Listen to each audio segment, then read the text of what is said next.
Telangana journalist forum TJF రజతోత్సవ సంబరాల పోస్టర్లను కామారెడ్డి జిల్లా R&B guest house ఆవరణలో బుధవారం ఆవిష్కరించారు.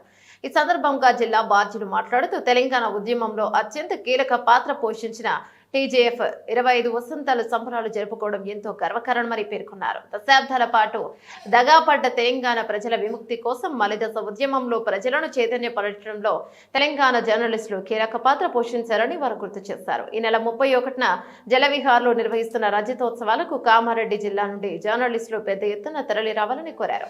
ఈ పోస్టర్ ఆవిష్కరణలో TUWJ H143 జిల్లా అధ్యక్షులు భాస్కర్, TUWJ TEMJU అధ్యక్షులు M Anji Anjaneyulu, TWJ H143 రాష్ట్ర అధ్యక్షుల బాలార్జునగౌడ్, దశగౌడ్, అంజిల్ రెడ్డి, పొద్దు రాములు, రామచంద్రం, CH నాగరాజు, కిషన్, విశాల్, భారత్ గౌడ్, హరీష్, ఐ రాజు తదితరులు పాల్గొన్నారు. తెలంగాణ జర్నలిస్ట్ ఫోరం ప్రారంభించి 25 సంవత్సరాలు సందర్భంగా 31న జలవిహార్లో మహాసభకు పోస్టర్ ఆవిష్కరణ కామెంట్లు చేయడం జరిగింది.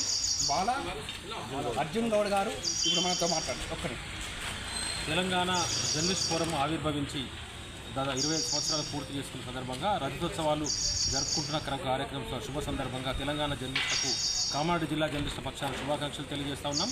ఈ మేరకు 31న హైదరాబాద్ నెక్లెస్ రోడ్లో ఉన్న జలవిహార్లో జరుగుతున్న ఈ కార్యక్రమానికి పెద్ద ఎత్తున కామారెడ్డి జిల్లాలోని జర్నలిస్టులు తరలి వెళ్లేందుకు ఈరోజు పోస్టర్ ఆవిష్కరణ చేసుకోవడం జరిగింది. మరో సందర్భం ఏంటి అంటే తెలంగాణ ఈ రాష్ట్రం కోసం ఉద్యమం చేసినటువంటి ఈ తెలంగాణ జర్నలిస్ట్ ఫోరం ఆవిర్భవించిందే తెలంగాణ కోసం, తెలంగాణ ప్రజల ఆకాంక్ష కోసం. నిజానికి ప్రపంచంలో ఏ ట్రేడ్ యూనియన్ కూడా ఒక ప్రాంత ప్రజల కోసం, ప్రాంత ప్రజల హక్కుల కోసం పోరాటం చేసినటువంటి దాఖలాలు లేవు. కేవలం తెలంగాణ జర్నలిస్ట్ ఫోరం మాత్రమే ఈ ప్రపంచవ్యాప్తంగా ఒక రికార్డ్ అని చెప్పుకోవచ్చు. అల్లం నారాయణ గారి నాయకత్వంలో ఆవిర్భవించిన తెలంగాణ జర్నలిస్ట్ ఫోరం అంటే తమ యొక్క హక్కులను కాపాడుకోవడం ఒక వంతు అయితే తెలంగాణ ప్రజల కోసం నడుం బిగించింది. అప్పుడున్నటువంటి కరడుగట్టిన ఆంధ్ర పెత్తందారుల నుండి తెలంగాణను విముక్తి చేయడం కోసం వివిధ పార్టీల్లో ఉన్నటువంటి తెలంగాణ నాయకులను ఏకం చేసింది. తెలంగాణ కోసం పుట్టినటువంటి TRS పార్టీని జతగలిపి జేఏసీతో జతగట్టి వివిధ ప్రజా సంఘాలు, ఉద్యమ సంఘాలను ఏకతాడి మీదకి తీసుకువచ్చి ఏకైక ఎజెండా తెలంగాణ రాష్ట్ర సాధనే, తెలంగాణ రాష్ట్ర ప్రజలకు మేలు చేస్తుందని భావించి ఆ దిశగా అనేక ప్రయత్నాలు, అనేక వేదికలను పంచుకొని కష్ట నష్టాలను ఓర్చి తెలంగాణ జర్నలిస్టులు తెలంగాణ రాష్ట్ర ఏర్పాటులో చాలా కీలకమైన భూమిక పోషించారు. కాబట్టి TJF పాత్ర చాలా కీలకమైనటువంటి తెలంగాణ రాష్ట్రం ఆవిర్భవించిన తర్వాత TJF నుండి TUWJ H143 సంఘాన్ని ఏర్పాటు చేసిన అల్లం నారాయణ గారు తెలంగాణ రాష్ట్రంలో ఉన్నటువంటి జర్నలిస్టులకు అనేక సంక్షేమ కార్యక్రమాలు కావచ్చు, మేలు చేసేటువంటి కార్యక్రమాలు చేపట్టిండ్రు. భారతదేశంలో ఎక్కడ లేని విధంగా పెద్ద ఎత్తున హెల్త్ కార్డు ఇప్పించడంతో పాటుగా చనిపోయినటువంటి జర్నలిస్టుల కుటుంబాలకు ఆర్థిక సహాయము, పెన్షన్ స్కీమ్ను కూడా TJF ఆధ్వర్యంలో ఉన్నటువంటి TUWJ మాత్రమే సాధించిందని చెప్పుకోవచ్చు. అయితే 10 ఏళ్ల కాలంలో ఎక్కడా కూడా లేదు. ఒక భారీ భవనాన్ని నిర్మించుకున్నాం. అట్లాగే ఈ స్కీమ్ ఏదైతే ఉందో జర్నలిస్ట్ కుటుంబాలకు భరోసా ఇచ్చింది.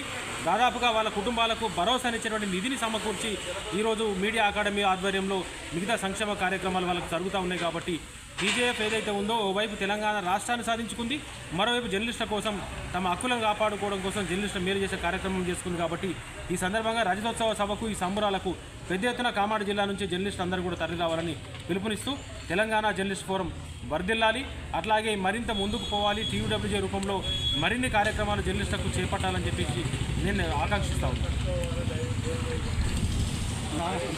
సమస్యలు కొన్ని సమస్యలు అది ఎలా తీర్చబోతున్నారు? వాస్తవంగా గత 10 ఏళ్ల కాలంలో అంటే తెలంగాణ ఒక పసిబిడ్డగా తెలంగాణ రాష్ట్రం ఆవిర్భవించిన తర్వాత కూడా కేసీఆర్ గారిని ఒప్పించి మెప్పించి మరి మీడియా అకాడమీకి నేరుగా ముఖ్యమంత్రిని పిలిపించి 100 కోట్ల రూపాయల నిధిని మీడియా అకాడమీకి సమకూర్చే పనిని అసలు అదొక సంచలనం అని చెప్పుకోవచ్చు. అసలు తమిళనాడు లాంటి చిన్న చిన్న రాష్ట్రాల్లో చాలా తక్కువ సంఖ్యలో అక్రిడేషన్ కార్డు ఉంటాయి. మన రాష్ట్రంలో వేల సంఖ్యలో కార్డు ఉన్నప్పటికీ కూడా ఎలాంటి ఇబ్బందులు లేకుండా అందరికీ కూడా అక్రిడేషన్ కార్డు ఇప్పడంతో పాటు హెల్త్ కార్డులు ఉద్యోగులతో సమానంగా హెల్త్ కార్డులు ఇప్పించినారు. అయితే ఇళ్ల స్థలాలకు సంబంధించిన ఒక సమస్య మాత్రమే తీర్చాల్సి ఉండే, అది ఒకటి పెండింగ్లో ఉండే, కానీ తీవ్ర స్థాయిలో దాని విషయంలో కూడా కృషి చేసింది. హైదరాబాద్లో ఉన్న జర్నలిస్టులకు సంబంధించి హైకోర్టులో కేసు, సుప్రీంకోర్టులో కేసు ఉంటే కూడా ప్రభుత్వం ద్వారా ఆ పరిష్కారం దిశగా ప్రయత్నం చేసింది.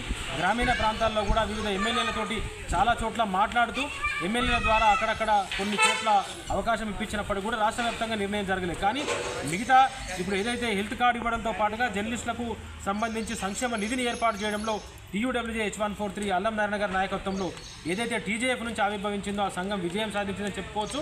ఆ సంక్షేమ సంక్షేమ కార్యక్రమాలు అందినాయి. గత ప్రభుత్వం ఇచ్చిన అప్డేషన్ కాక ఇప్పుడు ప్రభుత్వం ఇంకా అప్డేషన్ కాల్ స్టార్ట్ చేయలేదు. వాస్తవంగా జాప్యం జరుగుతూ ఉంది. ఎందుకు జాప్యం జరుగుతున్నటువంటిది మరి ఆ సమాచార శాఖ స్పష్టం చేయాల్సినటువంటి అవసరం ఉంది. ఇప్పటికే చాలా జాప్యమైంది కాబట్టి ఇమీడియట్గా అక్రిడేషన్ కార్డులు ఇవ్వాల్సి ఉంది. అంటే కసరత్తు చేసి ఏమైనా కొత్త నిబంధనలు పెడుతున్నారా, ఏమైనా కుదించే సంఖ్య ఏమైనా ప్రయత్నం జరుగుతుందా అనేటువంటిది ఇంకా తేలలేదు. ఎందుకంటే వాళ్ళు ఏ రకమైన నిబంధనలు రూపొందిస్తారు, ఎట్లా ముందుకు పోతారని తెలియదు. సమాచార శాఖ ఇప్పటికైనా ఈ పొడిగింపు చేయకుండా వీలైనంత తొందరగా పనిచేస్తున్నటువంటి అందరు జర్నలిస్ట్ అందరికీ కూడా అక్రిడేషన్ కార్డు ఇచ్చే విధంగా, ఎత్తు కార్డు వచ్చే విధంగా, మిగతా జర్నలిస్టులు ఏవైతే కోరుతున్నారో వాటన్నింటినీ కూడా తీర్చే విధంగా ప్రణాళిక ఉండాలని టీయూడబ్ల్యూజే వాటి కోసం పోరాటం చేస్తుందని తెలియజేస్తుంది.